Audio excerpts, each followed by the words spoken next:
Boa noite a todos, aos internautas que nos assistem. Nós temos uma primeira pergunta. O que acontece imediatamente após a morte? Como o espírito se desliga do corpo físico? A espiritualidade ela nos retrata de forma muito clara que morre-se como vive-se. Da mesma forma, as nossas inquietudes, preocupações, tudo que nos está tirando a nossa paz, isso pode nos acompanhar no desencarne.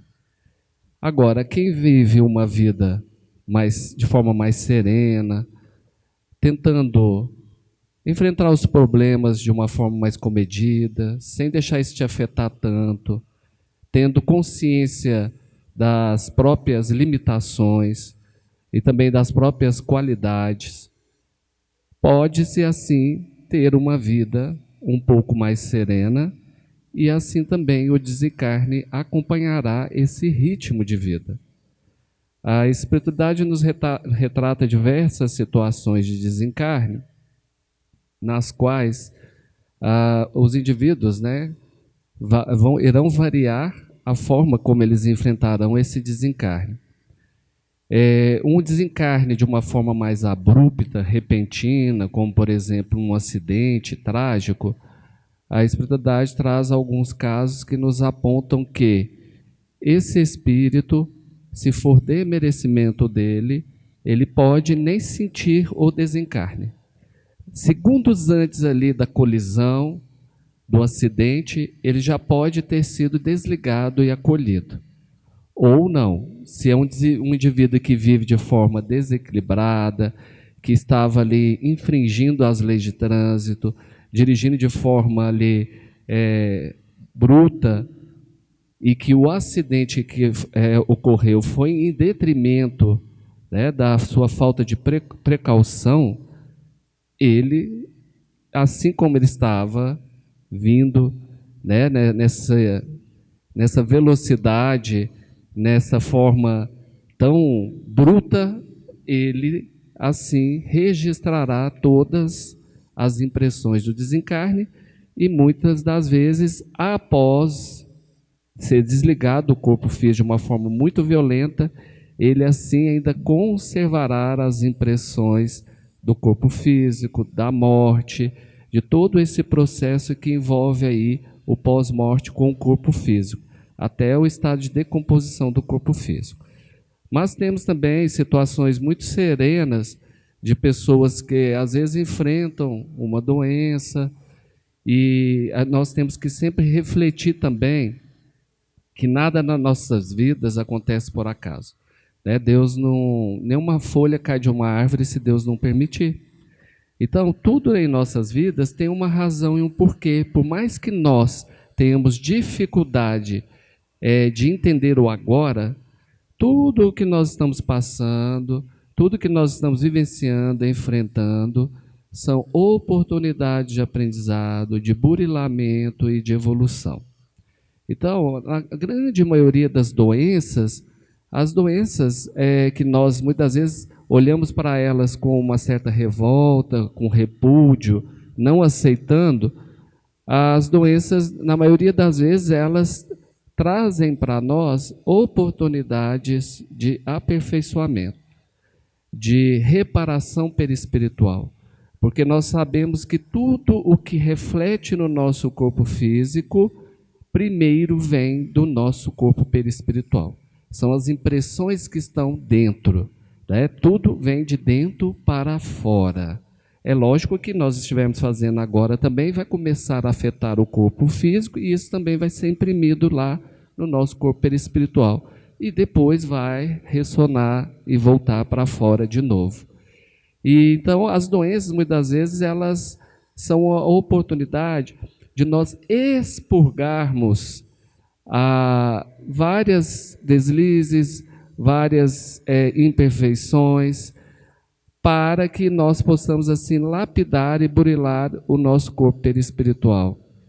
E então, alguns desencarnes por doenças, a espiritualidade nos retrata situações que às vezes a pessoa está no hospital, ela vem naquele processo, se ela entende aquela doença não como um castigo, porque não existe castigo, mas sim como a ação e reação, né? Como uma consequência de seus atos, seja de agora ou de outrora, e entender que muitas vezes o processo de adoecimento ele não se restringe só à doença e só ao corpo físico. Ele também, muitas das vezes, é a oportunidade, em detrimento da fragilidade que o indivíduo se encontra, dele se permitir ser cuidado, dele permitir que os outros, que às vezes alimentam algum desafeto com ele, possam se reaproximar. Quantas vezes nós vemos que um processo de adoecimento dentro de uma família é um processo de comunhão, onde todos conseguem, ali a partir daquela dor, daquele sofrimento, de conseguirem deixar de lado as diferenças, de cultivar o amor, de observar as qualidades e o que tem de potencial. E também, então, é um processo ali de resgate e de reunião de todos esses que estão envolvidos no processo, que não é só o doente.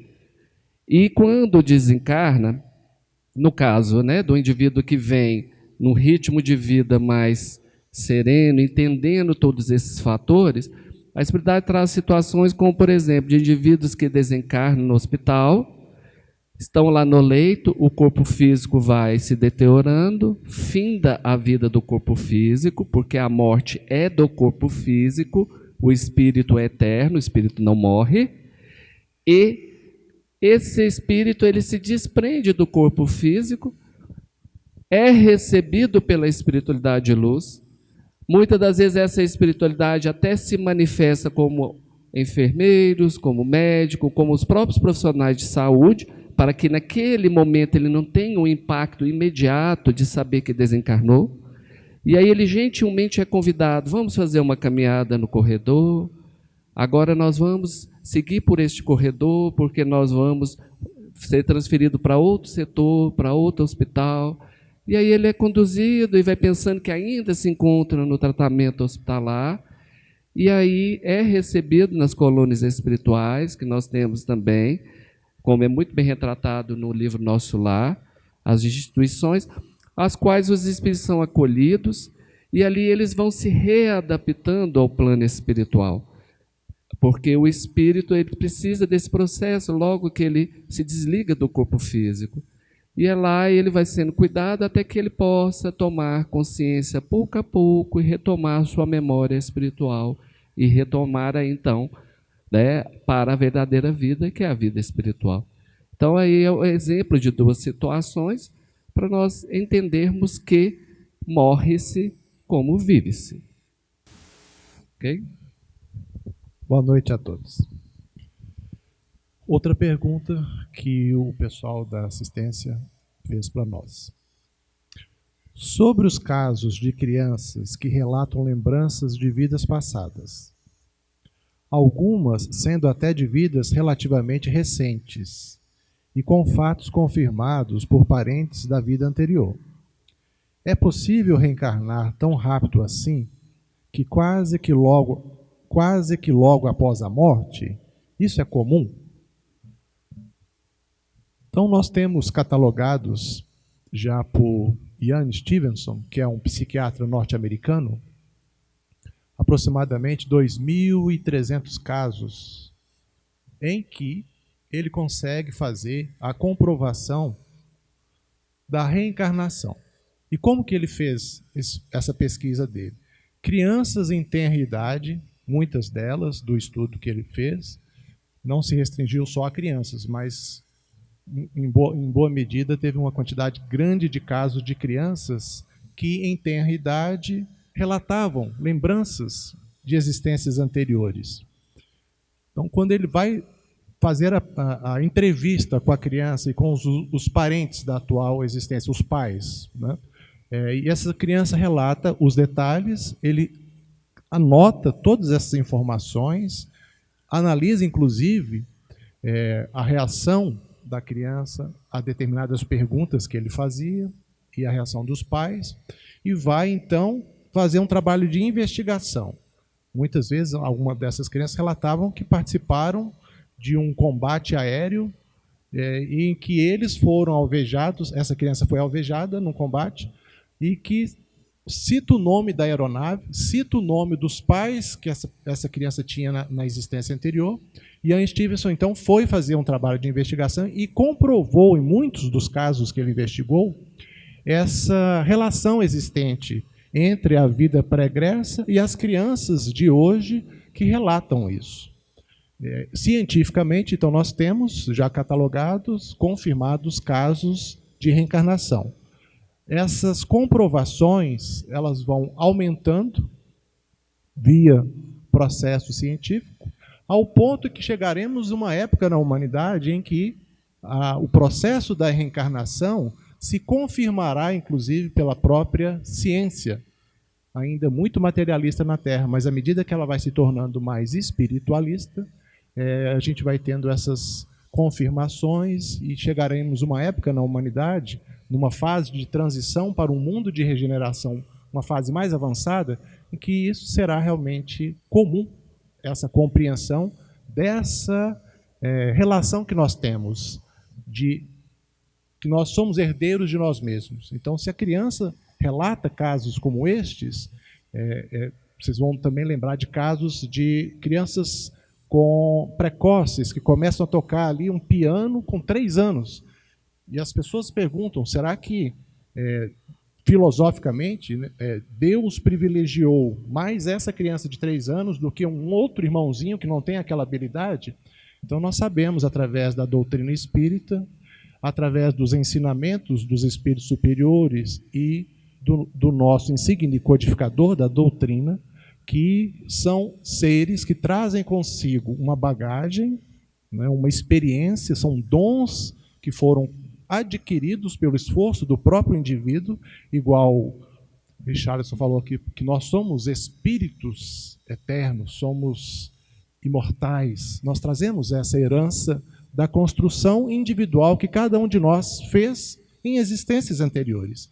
Mas na pergunta dela aqui, ela fala assim, algumas sendo de vidas relativamente recentes e com fatos confirmados por parentes da vida anterior. Então, a gente traz essas reminiscências quando a gente está preparando um novo processo reencarnatório. Nós tem toda uma preparação pelo lado dos espíritos superiores, dos nossos amigos espirituais, que vão nos auxiliar nessa empreitada. Porque reencarnar é um projeto, é uma bênção que Deus nos concede para que a gente possa ter novas oportunidades, que a gente possa reencontrar com afetos e desafetos, que a gente possa prosseguir no processo de progresso espiritual. Essa é a lei, uma das bases da doutrina espírita é a lei de progresso, que fala da necessidade de nascer, viver, morrer, renascer de novo e progredir por toda a eternidade, igual o Richardson comentou. Então, a pessoa faz assim, é possível reencarnar tão rápido assim? Quase que logo após a morte? Isso é comum?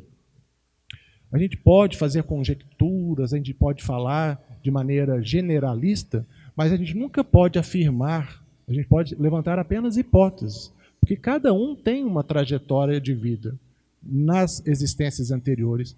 Então, suponhamos que a pessoa desencarnou há poucos anos atrás e reencarna novamente. Seria uma condição de necessidade do reencarnante, de reencontro com alguém? Seria uma condição de inferioridade? Não, nós não podemos fazer essas afirmações.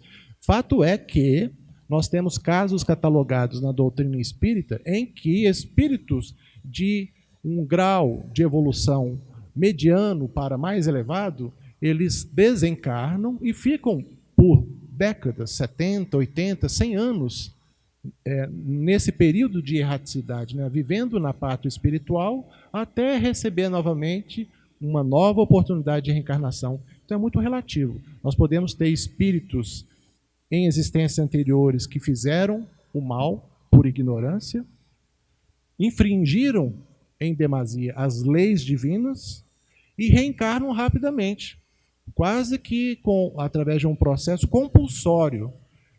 tamanho foi a desorganização, o desequilíbrio mental, que a espiritualidade, dentro de toda uma equipe que vai analisar o caso específico daquele espírito, eles podem entender por ser necessário essa reencarnação compulsória e rápida.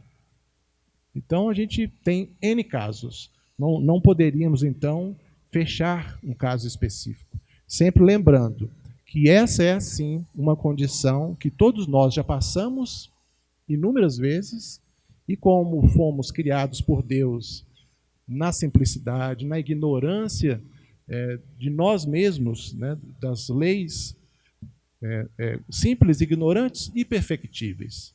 Então, nós estaremos sempre reencarnando, melhorando, progredindo intelectualmente, evoluindo espiritualmente nesse processo de ascensão. Então, é uma realidade que todos nós já passamos. E, inclusive, estamos passando novamente. Agora, as lembranças que são citadas aqui de vidas passadas, na pergunta, o próprio esquecimento é uma bênção também. Imaginemos nós reencarnar num lar em que um dos nossos irmãos, ou qualquer um ali dos parentes que estão ali dentro daquele lar convivendo, nós tenhamos, que nós possamos ter tido no passado alguma briga, alguma situação. Então, quando a gente é colocado de novo no mesmo lar com esses desafetos, a intenção de Deus e da espiritualidade é de nos reunir para que a gente possa agora, através do amor, buscar a reconciliação. Então, o esquecimento do passado tem a sua importância.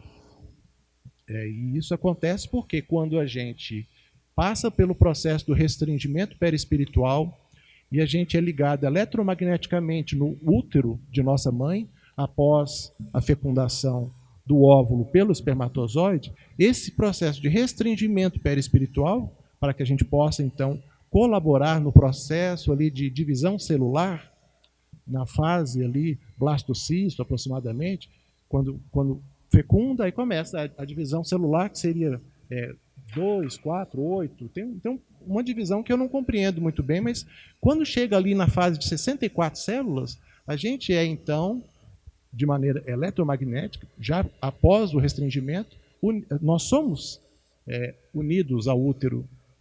E ali, com as necessidades do reencarnante, às vezes eu tenho que vir com um defeito congênito, porque numa existência anterior eu fiz algo muito grave.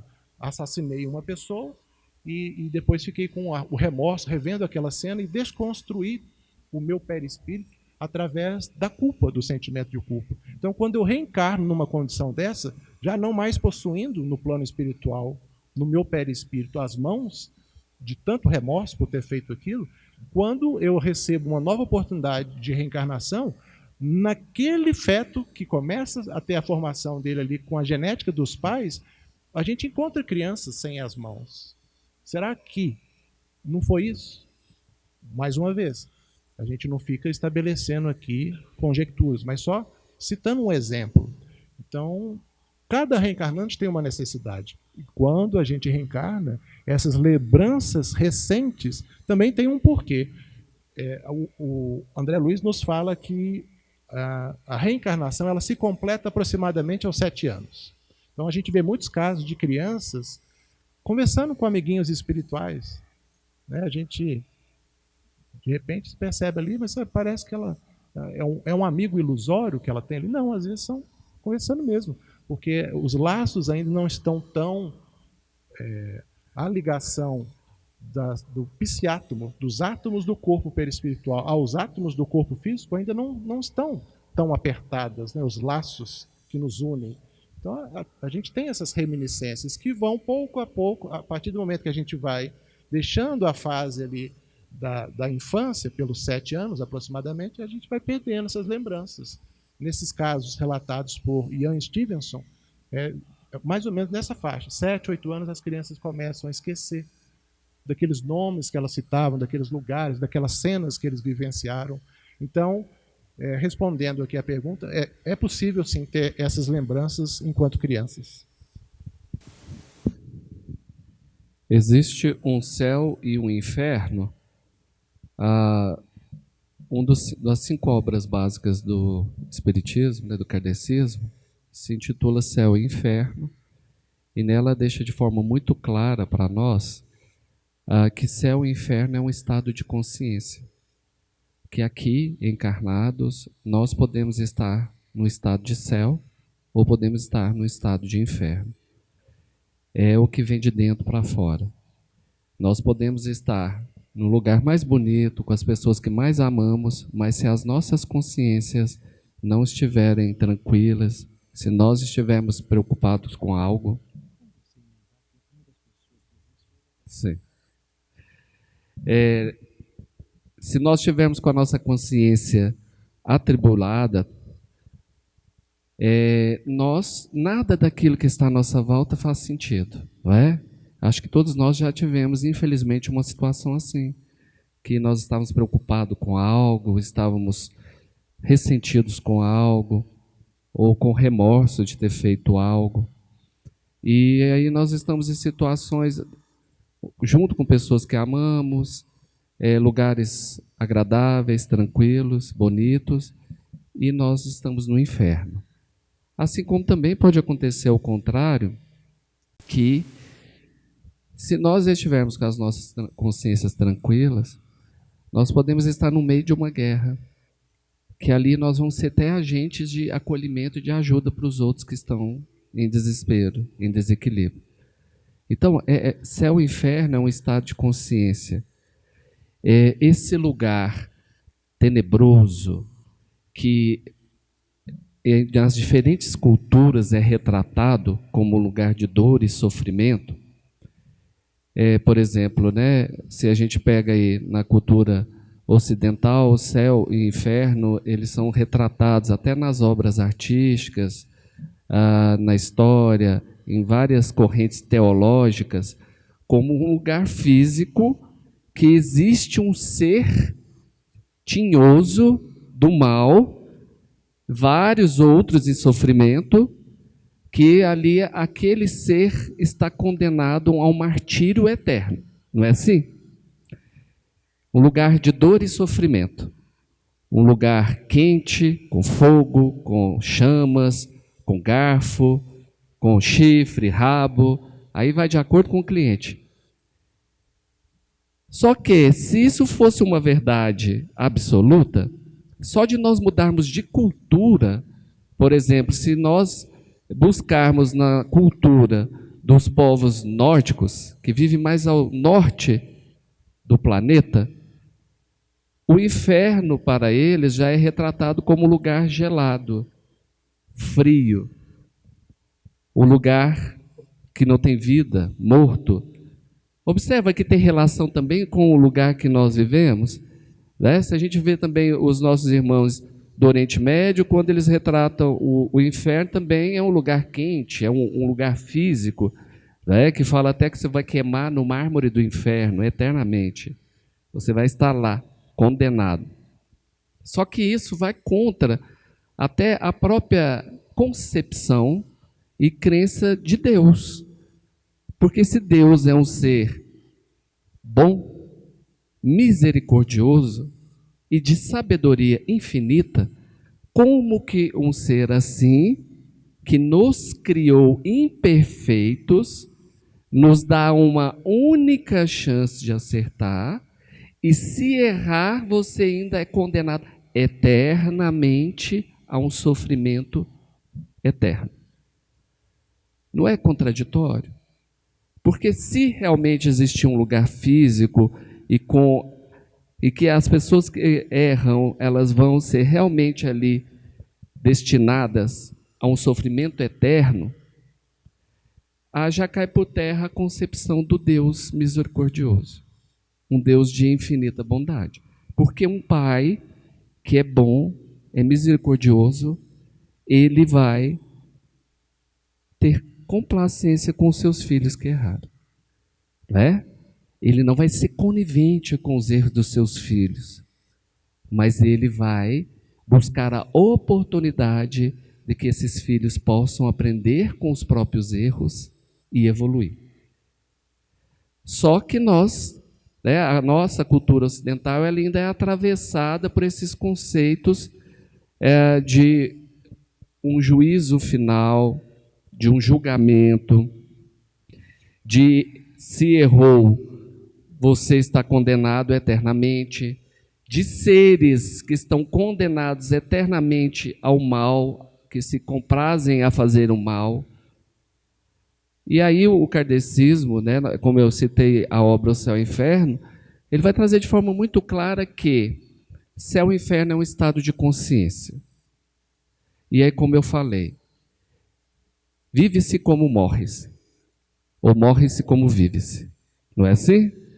Se você estiver num estado de inferno de consciência, cheia de remorsos, cheia de dúvidas, cheio de sentimentos inferiores, de raiva, de desejo de vingança, você já está no inferno. E a morte do corpo físico, ela não vai mudar essa situação da sua consciência. Você só vai estar sem o corpo físico. Mas os sentimentos, as vibrações, os pensamentos que você alimentava, você continua alimentando. E aí, quando você está no plano espiritual, você vai se aprofundar mais em si próprio. Você vai ficar ali afogando nos seus próprios sentimentos, nos seus próprios pensamentos. E a sua vibração, ela fica pesada. E você está no inferno interno, e a vibração que você compartilha externamente faz ficar preso ou junto de outros seres que compartilham a mesma vibração. Que aí o Espiritismo traz um lugar temporal que é chamado de umbral. Mas é um lugar temporal, que é simplesmente, se eu e o Fabiano, vocês alimentamos a mesma vibração, se esta sala, se esse salão fica muito pesado, muito denso, por causa das nossas energias, nós podemos chamar aqui de umbral. É uma situação vibracional. Só que o interessante, que é que o André Luiz retrata muito bem, até no livro Nosso Lar, Missionários da Luz também, que observa-se que esses seres que estão presos nos seus próprios infernos, eles estão ali imersos. Eles sequer quase não percebem o que está acontecendo ao seu redor. E quando percebem, eles trazem e emanam mais dor e sofrimento. Então, nós somos os nossos maiores juízes. Não tem um Deus sentado lá, que vai falar para a direita ou para a esquerda, ou da esquerda, direita, porque a gente não pode nem falar direita e esquerda hoje mais, né? Mas que vai passar para um lado os bons ou os maus, né? Esse ser é a nossa consciência. Nós que não nos permitimos, nós queremos nos cobrar. Alguns tentam até fugir dessa cobrança e projetá-la em outros. Aí se tornam espíritos vingativos, trevosos, porque é o mundo que teve culpa, foram aquelas pessoas que tiveram culpa, foi aquele cidadão que teve culpa, até que ele esgote todo esse padrão vibratório e mental. A espiritualidade diz assim: umbral é o tempo que você gasta para esgotar os seus desequilíbrios mentais e sentimentais. Aí na hora que serenar, na hora que baixar a poeira, você voltar ao juízo perfeito, aí você vai dar aquele estalinho lá que eles mostram bem, né? Aí você fala: ai, gente, alguém me ajuda. Acho que agora eu sei. Eu quero mudar. Aí eles estão ali o tempo todo, que a gente nem enxerga, que a gente está tão envolto em nós mesmos, né? Aí eles estão ali, eles falam: ó, vamos então. E aí a surpresa é o quê? Você vai dar continuidade exatamente de onde você parou. Só que esse stand-by que você ficou lá, né, nos seus conflitos, nas suas coisas, eles estão esperando. Um exemplo até muito simples, assim, eu brinco, eu falo assim, eu acho que eles ficam assim, parece uma criança dando birra, né? Pirraçando, não quer, não vou, não aceito, tudo. Aí eles ficam lá assim esperando. Vamos esperar a birra acabar. Vamos ver. Aí na hora que cansar, você fala: cansou? Ok? Então vamos dar continuidade. Vamos ver aí onde que não deu certo, o que deu, e já vamos programar para vir. Vamos ver e dar continuidade a isso. Né? O Fabiano respondeu muito bem a questão da reencarnação aqui, gente, mas o Emmanuel falava muito com o Chico assim, ó, aproveite cada segundo da sua oportunidade aqui, da sua reencarnação aqui. Porque reencarnar é muito difícil e é muito concorrido. O Fabiano explicou bem que há algumas situações compulsórias que o espírito pode vir e tudo, mas às vezes eu até brinco, o pessoal chega e fala assim, minha avózinha desencarnou, tem 6 meses. A minha sobrinha está grávida, minha avózinha está voltando. Eu falei, não, furou fila. Não tem jeito não, ué. Acabou de voltar. E quem diz que quando a gente acaba de voltar, você já quer cantar para descer de novo, né? Porque é o contrário, de cantar para subir. Gente, a gente precisa de um time, né? Você fala, opa, lá embaixo foi tiro e porrada e bomba, né? Como falou a música lá, não é assim. E fora que já tem outros esperando, outras questões, salvo essas situações mais particulares. Mas céu e inferno é um estado de consciência. Agora, esse estado de consciência, você pode... Penso, logo existo. René Descartes, um filósofo. Olha que conhecimento bacana. Penso, logo existo. O que eu penso, eu vibro, eu emano para o universo e o universo me traz de volta ao meu favor. Eu brinco e falo assim que nós somos ator principal de um filme que chama Minha Vida. E vamos ter atores coadjuvantes, tem aqueles atores que participam mais diretamente, outros indiretamente. Agora, o cenário deste filme vai ser de acordo com o cliente. O que você pensar e emanar, eu quero um filme melodramático, sabe? Aqueles que passavam em sessão da tarde, bem triste, morre o cachorro, todo mundo chora. Sua vida vai ser assim. Não, eu quero um filme, a minha vida é um filme de guerra lá. É tiro, bomba, granada explodindo, é só dor, é murro, é soco, é faca. Se você está vibrando assim, o cenário do seu filme vai ser te dado. Porque além de você ser ator principal, você é diretor. Você que pensa os cenários, a fotografia, tudo. E isso a gente leva para o outro lado também. Quando nós estamos do outro lado, quando você está nas suas dores, nos seus remorsos, no seu sofrimento, aí você fala, nossa, realmente tem que estar num ambiente de dor e sofrimento. O indivíduo começa a plasmar, a ver ao seu entorno fogo, dor, sofrimento. Até espíritos que se aproximam dele, ele às vezes vê eles como demônios, com chifre, rabo, garfo. Porque é a lente que ele colocou nos seus próprios olhos. É a lente que ele está usando da sua própria consciência. Então, esses retratos que nos trazem, esses relatos de dor e sofrimento, isso vai depender de cada indivíduo e como ele acha e sente que ele merece sofrer. Porque também nos nossos sofrimentos a gente tem isso, né? Da gente projetar que, olha, eu preciso ser punido. Se você precisa ser punido, vai ter aí, então, toda essa compreensão de punição e o que para você é sofrimento e punição. Tinha falado aqui, no livro Nosso Lar, fala sobre a terra, as trevas e o umbral. Qual é a diferença entre as trevas e o umbral? Eu acabei de falar, né? As trevas é o que habita seu coração e a sua mente. O umbral é uma região vibracional, que espíritos que estão compartilhando da mesma vibração acabam se acumulando ali. Nós temos umbrais no plano terreno? Nós temos umbrais de encarnados? O que vocês acham?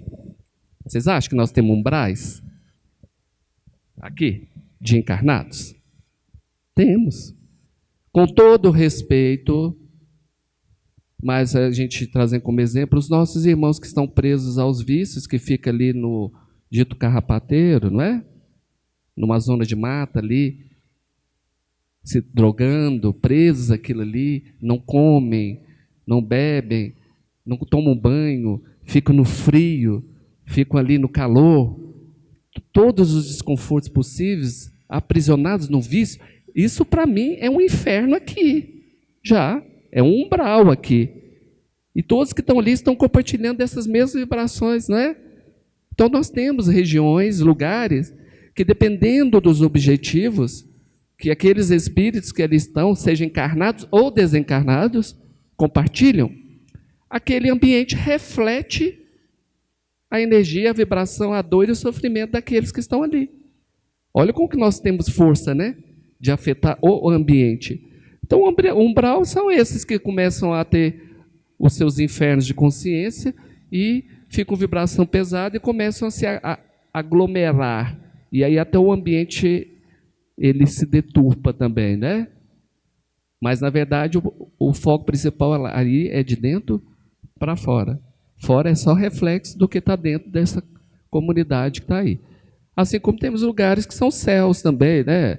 Eles trazem lá o retrato das colônias, das cidades espirituais, dos outros mundos evolutivos, como esses espíritos que estão já emanando uma vibração de paz, de amor, como até os ambientes onde eles estão também se transformam.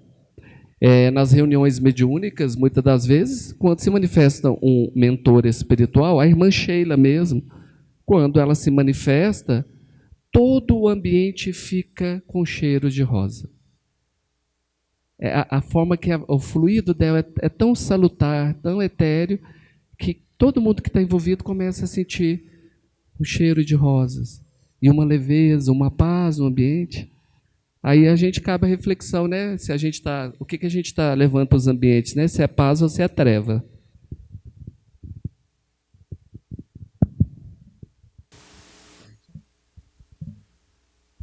Em uma palestra aqui da casa, de alguns dias atrás, disseram que quando Jesus ressuscitou, na verdade, Maria Madalena viu o perispírito dele, que devido ao alto grau evolutivo de Jesus, ele conseguia dar materialidade de forma a poder ser visto e até tocado por pessoas comuns, não médiuns, entre parênteses. Mas na Bíblia fala que ela encontrou o túmulo vazio, com a pedra que lacrava a entrada quebrada por dentro. E só então, voltando para contar o ocorrido aos discípulos, ela o viu. Sobre esta passagem, qual a explicação segundo o Espiritismo? Bom, vamos analisar o Cristo, antes da gente passar para os fatos comuns que foram relatados sobre a vida dele na Bíblia. Jesus é um espírito puro. Sabe quando a gente vai ler na Bíblia, quando fala lá dos anjos? Jesus não é um anjo. Jesus é um arcanjo. É mais. Então pensa num espírito puro, já nessa condição de pureza há bilhões de anos. Então vamos pegar um exemplo aqui, como se nós fôssemos crianças espirituais. Jesus, ele é um espírito puro, que já atingiu a maturidade espiritual e há bilhões de anos atrás. Então, se nós somos crianças ainda espirituais, nós podemos pegar um espírito que já alcançou uma condição de pureza recentemente. Então, é como se fosse a maturidade alcançada aos 18 anos. Nós somos recém-nascidos, analisando pelas questões do enriquecimento das experiências espirituais. Mas Jesus não, Jesus é como se ele tivesse 50 anos, 60 anos. É um arcanjo, do grego significa o chefe dos anjos. Da mesma forma que nós temos o Cristo, que é o nosso governador espiritual deste planeta Terra, que acolhe essa humanidade terrestre, tanto nós encarnados quanto nós, os espíritos que se encontram desencarnados, é uma humanidade Se nós temos 8 bilhões de reencarnados, nós temos 20 e poucos bilhões de espíritos desencarnados. Então, podemos aí dizer 30 e poucos bilhões de seres que estão jornadeando nessa nave que nos acolhe e nos recebe nesse processo de reencarnação, desencarnação e evolução espiritual. Então, esse ser, o Cristo, como nós temos aqui no planeta Terra, todos os mundos do universo são habitados. A nenhum destes orbes terrestres e esses mundos que existem no universo afora, Deus deixou de aproveitar a existência dos mundos para alocar ali humanidades. Então todos têm os Cristos, como nós temos aqui. Nós somos ainda um mundo de expiação em provas. Na escala dos mundos habitados, estamos ainda numa condição recém-saídos de um mundo ainda primitivo. Nós estamos estagiando no mundo de expiação e provas. E estamos avançando para o mundo de regeneração. Mas nesses mundos diversos, a pluralidade dos mundos habitados que existem no universo, tem mundos ditosos, tem mundos felizes. Nós estamos numa condição ainda de inferioridade. Mas este ser que nós estamos falando, de um arcanjo, de um espírito puro, que havia nos prometido vir ter conosco, então ele encarna neste planeta. É a diferença de reencarnação. Nós estamos no ciclo de reencarnações, várias, milhares. Um espírito puro dessa envergadura, ele esteve conosco pela primeira vez encarnando, mas sempre esteve conosco durante toda a história da humanidade, enviando seus missionários para fazer a humanidade avançar, civilizatoriamente, moralmente, eticamente. Então, em toda a história da humanidade, seja no Oriente, seja no Ocidente, todos esses espíritos, esses seres, esses anjos e esses santos, que vocês possam lembrar de nomes, foram todos enviados pelo Cristo, para fazer a humanidade avançar. Então, nós estamos falando, nesta pergunta, estamos falando desse ser, um ser puro, que esteve conosco. Ele encarna na Galileia, ele encarna numa manjedoura, ele encarna numa condição de humildade, e ele foi ter, já em tenra idade, com os doutores do Sinédrio, as suas primeiras confabulações, e todos eles ficaram maravilhados. Já menino. Então ele tem a trajetória, aos 30 anos ele começa mais ostensivamente a divulgação da Boa Nova, o seu Evangelho, e aos 33 anos passa pelo processo, então, da desencarnação, que foi o Calvário. Para ele, não foi o sofrimento que nós interpretamos que foi. Para ele foi a consequência de todo o planejamento que ele havia feito e que seria dessa forma que ele deveria, então, nos deixar pelo corpo, mas nunca deixou de estar conosco como este governador espiritual que nos acompanha e a todo momento. Neste momento, um espírito dessa envergadura tem condição de analisar o íntimo de cada um de nós. Então, quando a gente vai se ater a esses fenômenos, a esses momentos, ele sempre trouxe mensagens para a gente. A mensagem, então, de sair do sepulcro e de depois ressuscitar e aparecer aos seus discípulos, de maneira até a ser tocado. Igual a pergunta foi muito bem formulada, no nível de materialidade suficiente para que Tomé pudesse tocá-lo. Então, esses espíritos que constroem orbes terrestres, retirando da nebulosa solar poeiras e gases, e têm a condição de construir mundos, um espírito dessa envergadura, ele não passa por sofrimento e por fenômenos que a gente pensa que possa ter passado. É porque ainda é a nossa ignorância com relação a um espírito, a condição de um espírito puro, que eles podem se reunir em sóis, para vocês terem noção.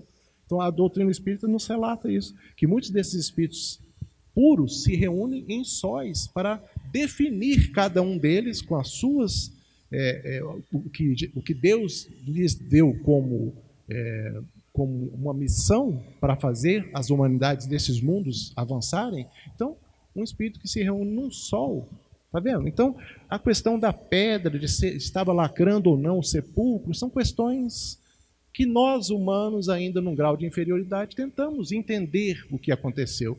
Mas o que, de fato, sempre acontece é que ele está conosco neste momento, esteve naquele momento, e aquela transição foi justamente para chamar a atenção para a gente, que somos espíritos imortais.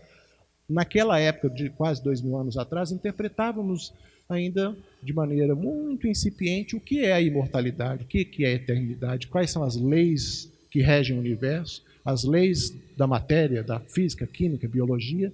Então, hoje nós, com a ciência avançada como está, a gente já pode compreender melhor esses fenômenos. Então, a gente consegue dar uma interpretação àqueles fatos relatados na Bíblia com mais abrangência de raciocínio que a doutrina espírita nos permite ter. Tá bom? Infelizmente, nós já avançamos muito no tempo, nós agradecemos a oportunidade de estarmos todos juntos aqui, e que a gente possa agradecer, acima de tudo, a Deus pela oportunidade.